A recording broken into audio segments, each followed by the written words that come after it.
Everybody remain seated where you are. You can do you put me on? Yeah. You know, why is an alcohol made illegal? Flowers and grass. Like you freaks get their hanger to swills to deliver. Besides, grass doesn't have it for me like alcohol. That's cigarettes like worth right, man. Good much of your wine. There's nothing wrong with grass. Yeah.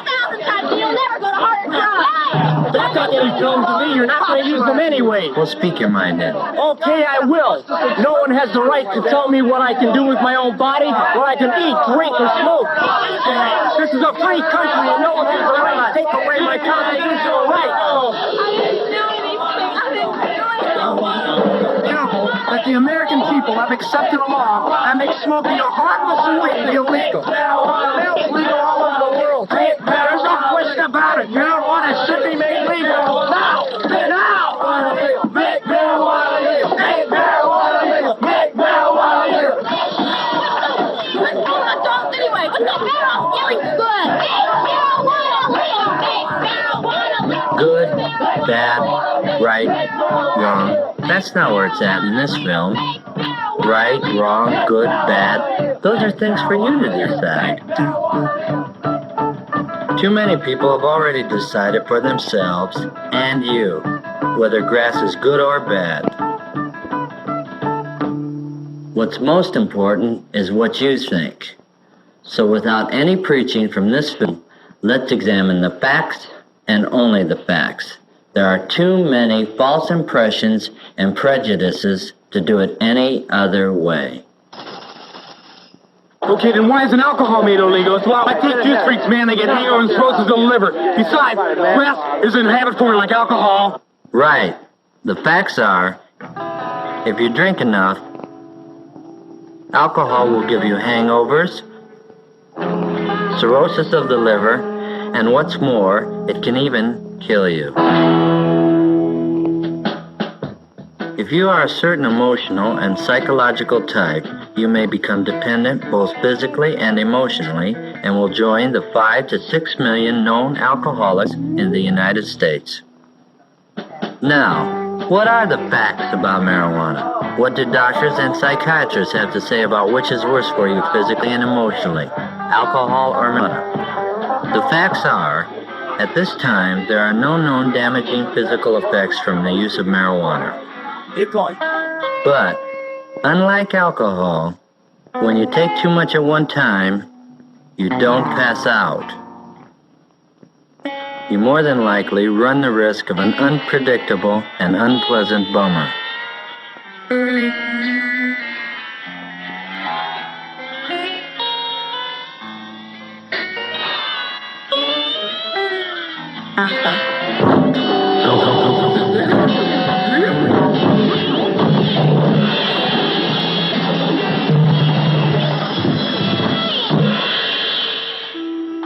The occasional drink before dinner by adults, like the occasional use of marijuana, does not necessarily lead to an emotional dependency in the stable, mature personality. Great olive. You like that? I like it. Good olives. Well, that's smart. However, teenage is not a time of great maturity and stability for most teenagers. The pressures of school, parents, finding your own identity and self-confidence sets you up for a drug dependency that could just as well be alcohol if you preferred that to grass.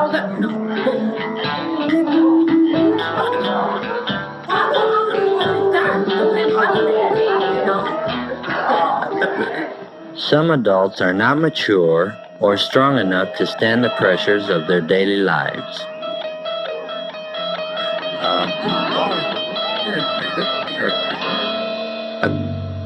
These adults can become just as emotionally dependent on marijuana as on alcohol, whichever is more socially acceptable and easier to get. Even when the alcoholic is physically withdrawn from his body's need for alcohol. He always goes back to it until he learns how to handle his problems.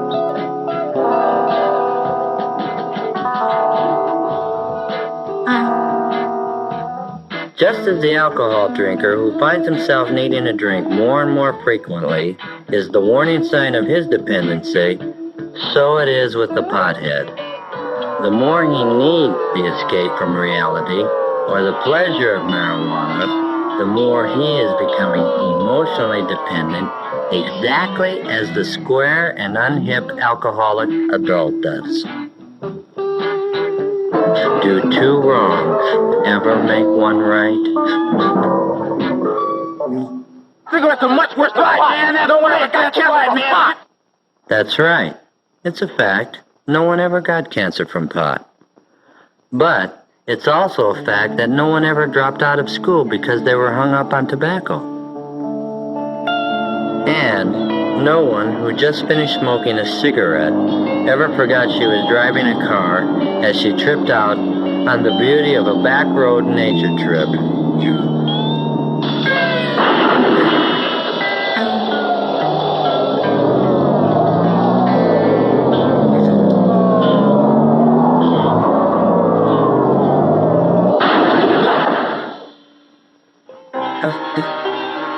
And no cigarette pusher ever tried to turn you on to hard drugs or the needle. Another basic difference is that you can smoke cigarettes and do other things. You wouldn't dare to do this on pot. Or this. Or this. And would you rather your pilot had just finished a joint, not a cigarette?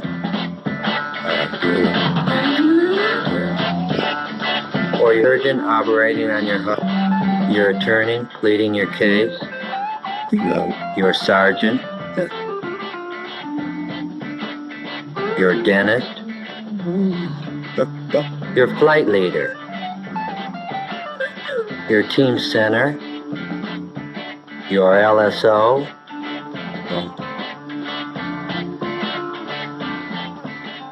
Your school bus driver? Your country's astronaut?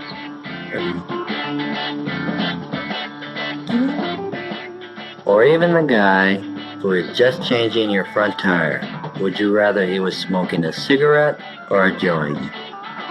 However, neither your government nor any responsible person recommends smoking. So, 2 or 3 wrongs don't make one right either. Everybody knows that weedhead. If you can blow as much as you want. No, I'm here. And quit any time you want. Blow as much grass as you like, and your body won't need it? Right. You can quit any time you like? Not true for everybody. And that's the problem. The World Health Organization of the United Nations, with its leading medical and psychiatric experts from over 100 member nations, has this to say about marijuana being habit-forming without one dissenting vote.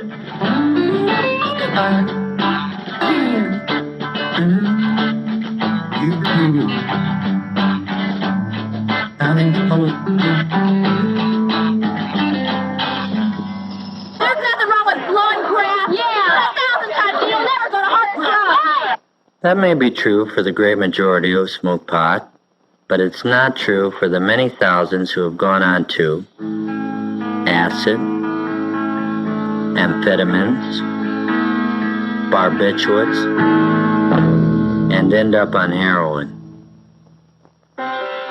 However, it is not a fact that practically everyone on grass turns into a flaky drug addict. That's just not true. Every informed person knows this. What is true may be discovered in this Narcotics Rehabilitation Center in some of the group therapy sessions, where we will learn what former drug addicts have to say about marijuana turning them onto hard drugs. How many of you started on pot before you started heroin? I do. I did too. I did too. Cycled. So did I. I did. Me too. Then too. I did. I did. So did I. I did. I did. That means all of you used marijuana then. Yeah. I was 11 when I first started using. I was about 19. I think it's kind of hard to deal marijuana because it's so bulky, you know, and you have to go through the trouble of chopping it up and cleaning it. I think it's much easier to deal heroin, you know. Really? Really, because, you know, all that bulk and everything, it's much easier just to have a small bag of balloon that you can carry, and then you can cut that up and get a lot more money for it. You know, and all the trouble you have to go through with it, you know, like cutting it up, especially if you get a kilo, you know, you have to cut it up, then you have to clean it, you know, and then you have to roll it and box it, you know, and can it. You know, it's just a really big hassle behind it, you know. That's why I think the dealers go on to dealing heroin and then get us to buying heroin. I think if you smoke marijuana or take pills or get loaded in any way at all, that you will be accepted into the dope world and eventually you will have contact with this environment. I definitely think that if you get loaded on marijuana, you are subjected to the environment and it does become readily available to you. That's the way it is, man. You know, when you're around a crowd and you're all smoking weed and then they start using some other drug and you go right ahead along with them and you end up using it and get higher. And then the weed isn't good enough anymore. And then you turn on to heroin too. Most of you started smoking marijuana when you were introduced to narcotics. I did. I started smoking. So did I. Did Not me. For me it was, but I wanted a different high, you know, and weed wasn't good enough, and I heard that heroin and stimulant crystals were a better high, and that's why I went to them, you know. Yeah, I'm the same way, man. I guess a lot of people started that way. Speaking for myself, I did. I started on weed, and I got burned out. That I needed something stronger, so I went to heroin. Well, I started smoking weed, you know, because I was running away from something which was myself.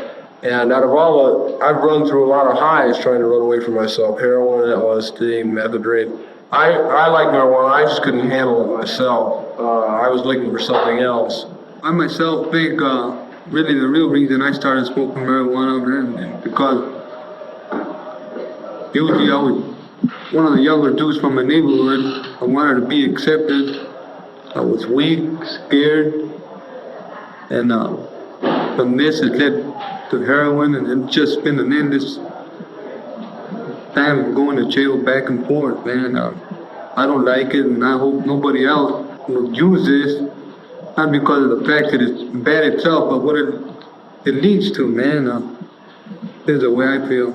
Well, I can only speak for myself, but I imagine some of the other dudes in here feel the same way I do about it. That some people are addicted prone to it. I mean, like myself, I can't handle it because, I mean, this is just the way I am. I use it for an escape.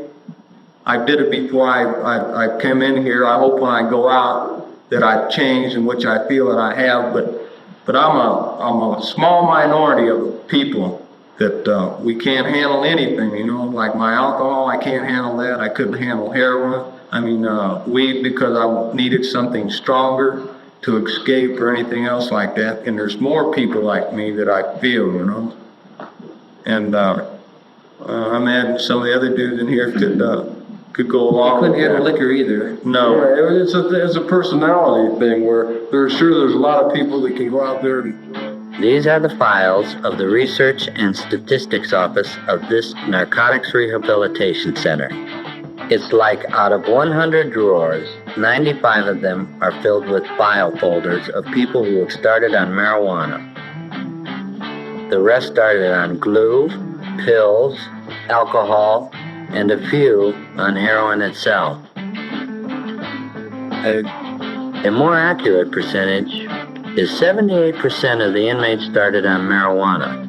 However, what the computer doesn't say is, There's certain kind of people that will avoid taking care of business and will turn to grass when they get hung up and forget about everything else they're supposed to do when they're behind grass. Marijuana doesn't, not addictive, but by using it, you don't do the thing that you should do. For instance, like in school, you try to do the things that you have to do in school, but your mind is it's not all there. You understand? Nobody can tell me what to do with my own body, what I can eat, drink, or smoke. This is a free country, and nobody has the right to take away my constitutional rights. That could be a fact if you were the only one affected by what you do.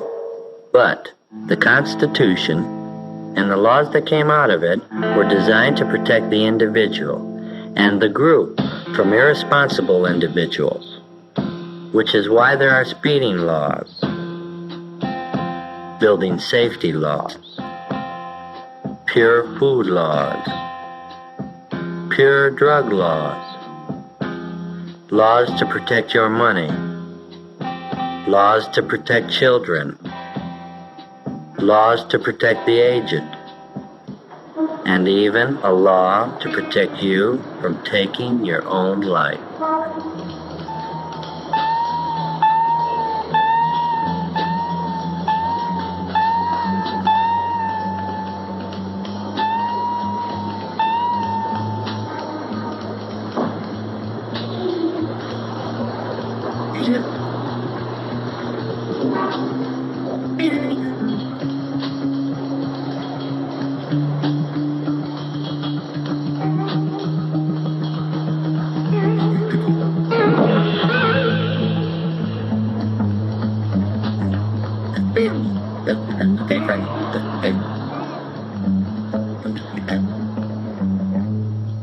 Law after law after law, all of them hopefully designed by a democratic government to protect both the individual and the group.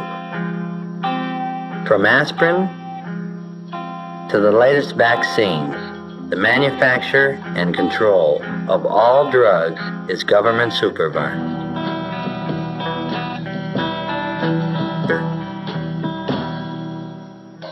Would you really want it any other way? Like without government supervision?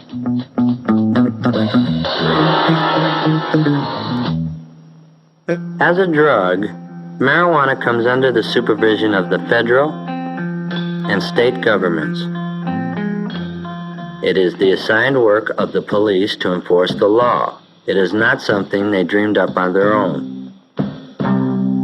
From the 10 Commandments to the Constitution, man has made laws to protect him from hurting himself in the common interest of the group called society. Doctors, psychiatrists, social scientists, chemists, biochemists, basically people who are not primarily concerned with the ethics or morality of the use of marijuana, have provided their expert knowledge to our legislators, which in turn has caused them to pass laws to make marijuana illegal, not as a matter of morality, but as a matter of health, mental health, period. I think it's terrible that the American people have accepted a law that makes smoking your harmless weed illegal. Marijuana is legal all over the world. There's no question about it. Marijuana should be made legal. Now! Make marijuana legal. There's no question about it. Many young people agree with that. Let's examine the facts.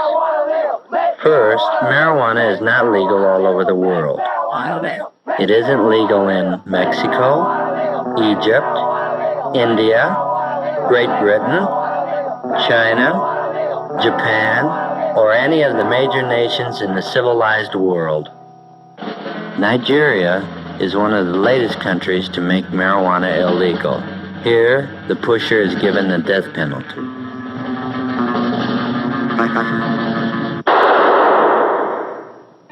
Though each year, more and more teenagers commit crimes while up on grass, this is not the major problem.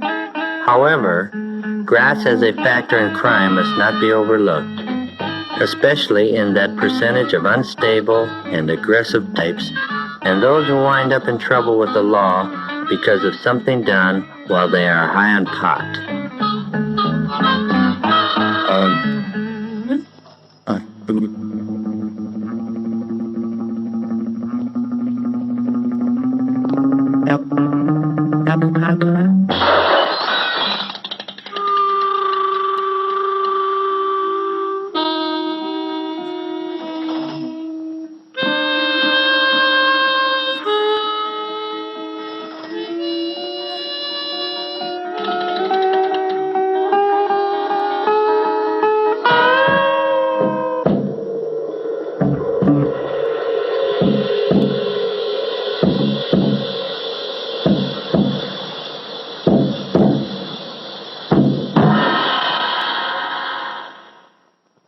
Too many average and decent teenagers smoke pot without committing crimes, except for the illegality of the sale, possession, or the use of it.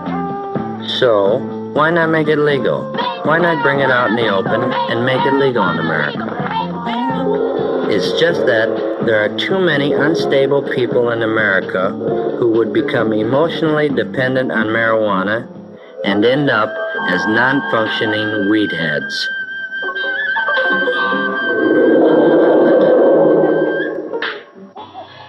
Easy availability and the implied approval of society will, in the opinion of many medical authorities, create a drug dependency problem far more serious than that of the 5 to 6 million alcoholics today.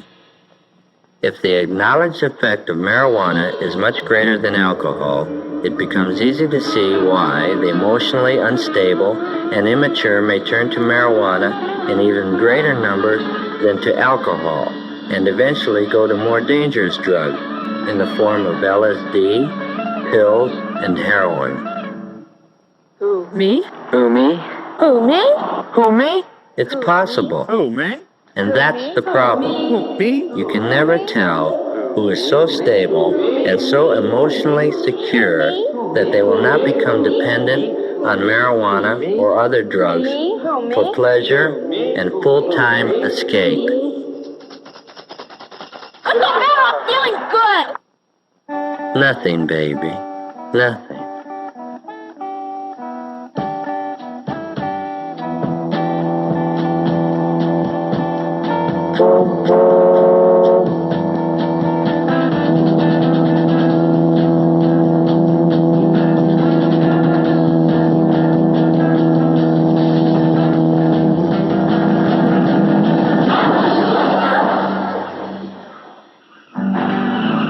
Years ago, only the criminal and socially deprived blew grass or used heroin. Today, the nicest people may be on grass. Why is that a fact? I took it on a dare. But only kids take dares. I dare ya. Come on. Jump. Jump. I dare ya. Jump. Come on. Jump. I dare ya. Jump. Jump. Jump.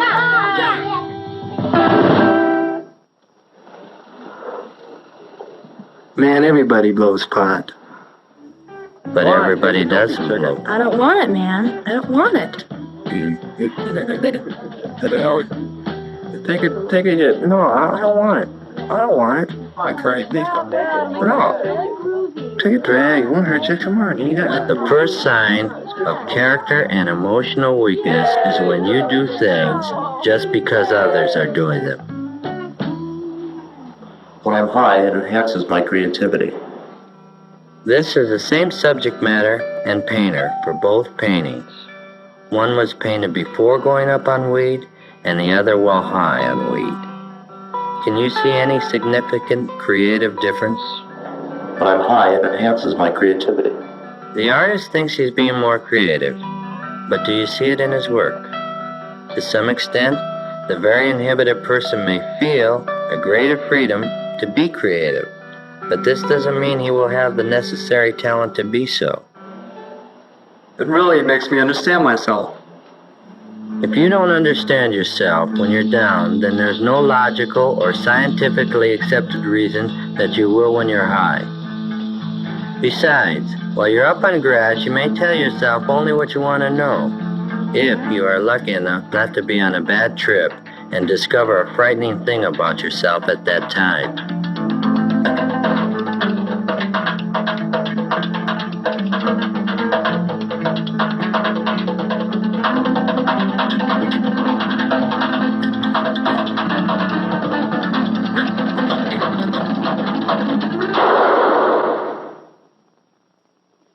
Let's face it, the reasons we've heard for blowing grass up to now are like an iceberg. What about the underlying reasons that are like the 90% of the iceberg you never see? The reasons below the surface that makes teenagers get so hung up on marijuana in spite of what their parents say and in spite of the big risk of being busted. The world stinks. Adults keep making wars. Next war will probably kill everybody on Earth, including me. Parents are hypocrites. They tell us one thing, but then they do another. Why don't they practice what they preach? Why are adults so hung up with making money? That's all they think about. School's a real bummer. Dull teachers, dull subjects. I just can't wait to get out. Why can't we dress the way we want in school? Sure, we're old enough to be drafted, but we're not old enough to vote. Why are they always treating us like children? Adults never have time to listen to us. And when they do, they just don't do what's said. If adults like to make wars so much, why don't they go and fight in them?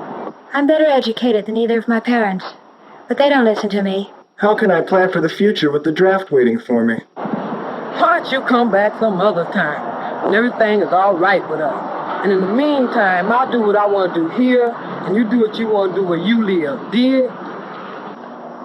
Why shouldn't I smoke cracks? Why shouldn't I live now and have all the fun I can? If I don't get killed in the war, or by the big bomb, all I can look forward to is making money like my father, and I know he isn't happy. You know, sometimes I think it's like a war. Everyone over 30 is the enemy. Over 30? Over 25? Obviously, these are things that bug a lot of the young people. But this time, rather than hear from the establishment, who run newspapers, radio, television, book and magazine publishing companies, political parties, and schools, let's hear from those other teenagers who aren't smoking pot. Not all teenagers are on grass. I'm not, and my close friends aren't. Every time someone wants to turn me on to pot, they tell me I'll discover myself. Well, I don't need that kind of crutch. Besides, I've never seen any potheads come up with any kinds of answers that help them cope with the kind of problems they have, or I have. I think the teenagers of today are very idealistic, but we don't have definite ways of showing it. We're not old enough to vote, and older people are always telling us what to do. We can't blame us too much for fighting back. But I don't think taking drugs is fighting back. The most you can say for it is a planned rebellion. But what we rebel about isn't changed one bit by getting high on marijuana, because when you come back down, nothing's changed. I think that parents have done the best they can. You can't expect them to know all the answers. Lots of us have had a better education than they have, but that doesn't prevent Solutions for their problems instead of trying to find new experiences. I say that teenage is the time to put up or shut up, not to gripe and go on a trip inside yourself. Parents have to go out every day and deal with the things in the outside world that bug them too. Mike. I know my parents are too hung up on making money and putting on a show for the neighbors, but that doesn't mean I have to put down money completely, because maybe when I get married, I'm going to have money for my family too. I just don't have to be as materialistic about it, so. The world is changing, and some things are still too hard for our parents to understand. But blowing grass, and that's really a cop-out, and it won't help our parents understand the darn thing. School is like everything else. You only get out of it what you put into it. It's not a party. The way I look at it, I'm here to learn. Even if some of the subjects or the teachers aren't the greatest, I've got the best of it for an education, and everything extra is just gravy. There really is a communication gap, but I think that if I have better education and better life than my parents, I should make the first move to make that gap become smaller and smaller. From what I've read and from what I've heard, there are millions of adults over 30 who don't like going to war any more than we do. I honestly believe that adults are disappointed in us because it's always been expected of young people to try to change things, to make things better, or at least prepare to change things if we don't like them. Not to cop out on life, the grass, or other drugs. No, not for me. I'm more interested in dropping into the world I live in than turning on, tuning in, and dropping out. I don't like to criticize anybody, but I think that too many teenagers don't have too much purpose. It's like they don't have any goals. I don't mean that they should just be planning to make money and all that, but I think that trying to find something you'll enjoy doing for the rest of your life is the least you can do now, because everybody has to work. Even girls before they get married, and even after they do. I think too many teenagers traded in their idealism for a stick of weed. When I see some teenagers acting superior to those of us who don't need drugs to feel good or understand ourselves, I get real bugged. Well now, you've heard from both sides of the question.